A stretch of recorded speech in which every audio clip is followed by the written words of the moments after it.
Magsisimula na ang pag-atake nila Lucius kasama ang kanyang mga paladins at mga alagad at dito na din mararanasan ni Captain Jack kung paano maging donut. Ipapamalas na din ni Yuno ang bagong kapangyarihang kanyang tinataglay kaya naman let's go, tara pag-usapan natin to. Dumating na ang araw ng paghuhukom at makikita natin ang mga kapitan ay handa na sa pakikipaglaban. Sinabi ni Yuno kay Captain William na ang lahat ng grupo ay naroon na sa kanilang mga pwesto. Ang lahat raw ng mamamayan ng Clover Kingdom ay nasa loob na ng lugar ng mga nobles at mas pinatibay na ang kanilang paligid. Pinalaan na rin daw ng Clover Kingdom ang Spade Kingdom at Heart Kingdom upang maging alisto sa anumang pwedeng mangyari. Subalit sa kasamaang palad ay wala silang kahit anong makitang bakas ni Lucius kung kaya't ang tanging nilang pwedeng gawin sa mga oras na yun ay maghintay sa pagdating ng kalaban. Makikita natin si Captain Fogillion ay kasama ang kanyang kapatid sa pwesto, samantalang si Captain Nozel ay kasama din ang kanyang mga kapatid at nakaantabay na din ang grupo ni Captain Real, ganun na din ang grupo ni Captain Kaiser. Sa kabilang dako ay sinabi ni Captain Charlotte kung pwede raw bang makausap si Captain Yami at humingi ito ng tawad sa kanyang pag-iwas noong nakakaraan. Isasang tabi daw ni Captain Charlotte ang kanyang nararamdaman kay Yami at gagampanan daw ang kanyang duty bilang isang Magic Knights at yun lamang daw ang gusto niyang sabihin. Wika naman ni Captain Yami ay ano raw ba ang sinasabi ni Captain Charlotte dahil wala naman daw nag-aalala tungkol sa mga bagay na sinasabi nito dahil si Captain Charlotte daw ang always nakasama niya sa pakikipaglaban. Subalit kapag natapos na raw ang pakikipaglaban na kanilang kakaharapin ay mainam na sila ay uminom sa labas, ngunit dahil masama daw ang epekto ng alak kay Captain Charlotte ay mas mabuti kung sila ay magtsatsaan na lamang sa labas dahil marami daw gustong pag-usapan si Captain Yami. Doon ay namula si Captain Charlotte sa kanyang narinig at sumang-ayon nito kay Captain Yami at sinabing sila ay mananalo sa laban at kanyang pakikinggan ang sasabihin ni Captain Yami. Naiinip naman si Captain Jack sa pagdating nila Lucius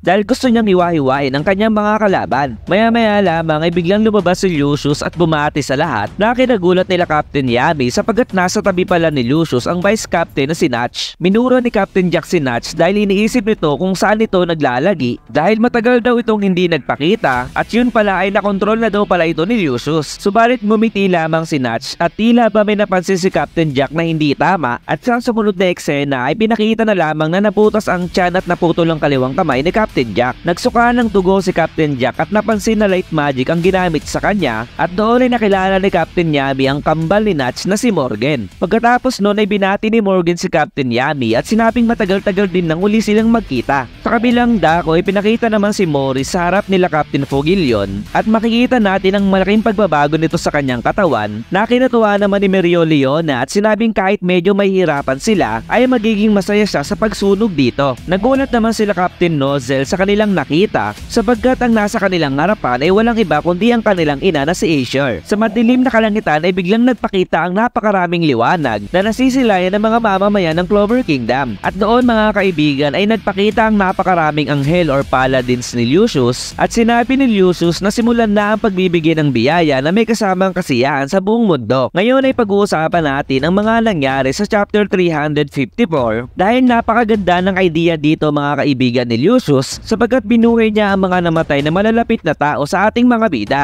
Alam niya kasi na hindi makakapag-focus ang ating mga bida sa pakikipaglaban kung gagamitin niya ang mga taong malalapit sa kanila at tiyak ang magiging kanyang panalo. Gaya na lamang ni Morgan na malapit talaga kay Captain Yami dahil alam naman natin na naging partner niya ito dati nung hindi pa siya kapitan. Mas nakaka-excite lang makita dahil sobrang magugulat dito si Vice Captain Natch kapag nakita niya si Morgan at tiyak na hindi rin makakalaban ng maayos si Natch dahil maaalala niya ang nakaraan kung saan siya ang naging dahilan kung bakit namatay si Morgan. Sa case naman ni Nozel ay ganun din ang mangyayari sa kanila dahil sobrang mahal na mahal niya ang kanyang ina at ito ang magiging kanyang kahinaan. But I think si Noel talaga ang makakalaban ni Aesir sa uli dahil kahit alam nating ina niya si Aesir ay wala naman silang nabuong banding nito kagaya ng panganay na anak na si Nozel. Sa case naman ng bagong anyo ni Morris ay makikita nating napakaraming kamay ang nasa paligid nito and I guess na ang ability nito ay kapag dumampi or nahawakan ka ng kanyang kamay ay may higop nito ang iyong mana at maaari kang mamatay kapag mauubos niya ito. Pagkatapos mapasama ni Captain Jack sa Donut family nila Boruto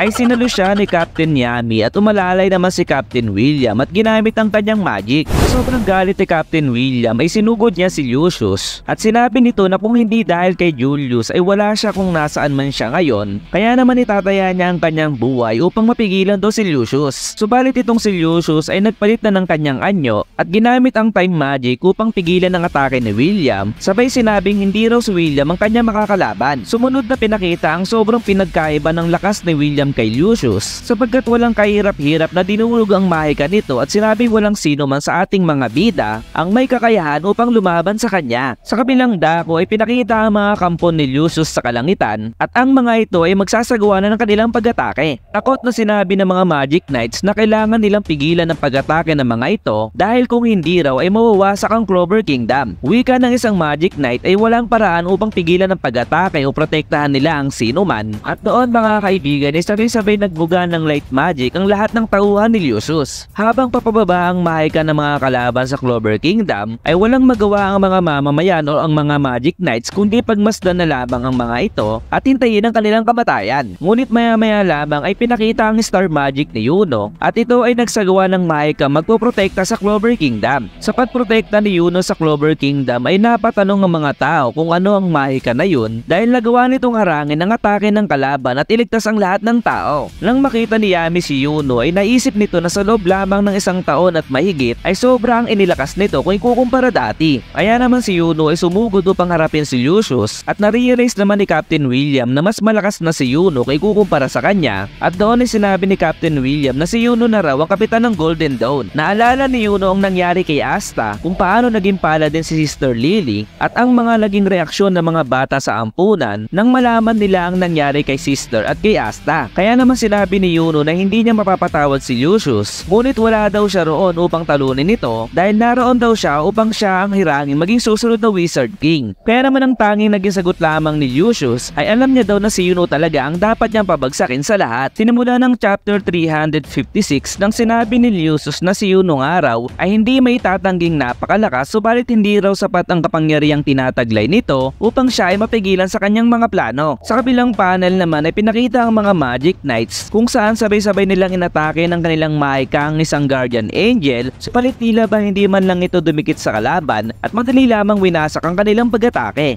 Wika ng mga Magic Knights ay gumamit sila ng iba't ibang uri ng malalakas na mahika subalit hindi man lang nito makagasgas sa kalaban. Nagsalita naman si Morris at sinabi nito na ang mga rebelde at kumukontra kay Lucius ay kanilang binago or minodified upang maging Guardian Angel ng bagong mundong kanilang gagawin. Kaya naman makikita natin mga kaibigan na sa dami ng Magic Knights na kumakalaban sa isang Guardian Angel ay mapapansin nating hirap na hirap silang talunin ito. Takot na sabi ng isang salamangkero ay kung ang bawat isang anghel na nasa itaas ay ganun kalakas ay imposible daw nila itong matalo. Napanood naman ng isang salamangkero dahil sa kawalan ng pag-asa sapagkat kahit isa pang Nobel na Magic Knights ang kumakalaban dito ay wala pa rin itong magagawa kaya hindi raw nila magagawang talunin ang mga kalaban. Wika naman ng isang salamangkero ay kahit napakalakas daw ng kalaban ay kailangan nilang harapin ng mga ito upang maprotektahan nila ang mga mamamayan ng Clover Kingdom. Sa kabilang dako kung nasaan naman sila Sol ay kahit raw nasa harap sila ng kalaban na imposible raw talunin at kahit nga raw ang mga taga-bukid na naging Magic Knights ay lumalaban. Kaya naman doon din ay sumugod si Sol sa Guardian Angel upang patunayan na siya ay hindi aatras sa laban. Kung kaya't sa ginawang pagsuntok ni Sol sa kalaban ay ginamitan lang siya nito ng light magic na sobrang kinagulat ni Sol sapagkat hindi tumalab ang kanyang pag-atake. Sa pagkawasak ng kamay ng golem ay sinabi ng mga kasamahan nito na ang mahika ni Sol ay mas malakas na kung ikukumpara dati ngunit wala pa rin itong silbi sa kalaban. Maya-maya lamang ay tila ba may napansin si Sol sa kanyang paligid at doon ay pinakita ang wind spirit na si Belle at kanyang hinihipan ng isang tambulin na lumilika ng isang harang. Wika ni Belle dahil daw sa pag-iibigan nilang dalawa ni Yuno ay nakagawa sila ng isang space na kung saan kaya nilang kontrolin ng magic power at ang oras sa loob nito at magagawa nilang palakasin ng lahat ng kanilang kasamahan habang pinapahina naman nito ang mga kalaban. Kaya naman mga kaibigan ay pinakita na ang pinagsamang wind at star magic ni Yuno na may mana zone at mapapansin natin na napakalawak ng space na kaya nitong sakupin. Sa nasaksihan ni Klaus sa ginawa ni Yuno ay sinabi nito sa kanyang sarili na kailangan niyang tanggapin na may abilidad si Yuno na isang Wizard King. Pinakitang muli ang mga Magic Knights na nawawala na ng pag-asa kanina at sinabi ng mga ito na bago pa sila makalaban ay mamamatay na sila, ngunit sila ay naging masaya sa ginawa ni Yuno dahil makakalaban na sila sa kalaban bago pa sila mawalan ng buhay. Kaya naman doon din ang grupo ng Golden Dawn at lahat ng Magic Knights ay nabuhayan muli at sabay-sabay nilang aatakihin ang mga Guardian Angel. Sa kabilang panel ay inatake ni Yuno si Lucius, subalit madali lamang itong nakapunta sa kanyang likuran at walang kahirap-hirap na naikulong ito sa kanyang ng time magic. Dito ay pinaliwanag na ang basic principles ng time magic attack ay isang pagtanda na kung saan kaya niyang pabilisin ng oras sa kahit kailan niya ito gustuhin. Subalit makikita nating si Yuno ay nakagalaw pa din sa kabila ng kanyang pagkakakulong at sinabing sa loob daw ng kanyang mahikang Neverland ang oras ay hindi gumagalaw. Wika naman ni Lucius na ang mahikang araw ni Yuno ang siyang mahikang likas na pangontra laban sa kanya, kaya naman patuwang sabi nito na si Yuno nga raw ang kanyang karibal. Subalit pagalit na sagot ni Yuno ay hindi niya raw karibal si Lucius at noon ay inilabas niya ang kanyang espada at nagawang putulin ang kanang sungay ni Lucius. Mabubuhay pa kaya si Captain Jack? Ano ang kayang gawin ng mga normal na Magic Knights laban sa mga Guardian Angel ni Lucius? At paano kaya nila tatalunin ang mga Paladins na alam naman natin na malakas na noon pa man? Kaya naman para updated ka sa next nating review sa Black Clover, huwag kalimutang mag-follow sa aking page at i-like ang video ito at hanggang dito na lamang. Goodbye!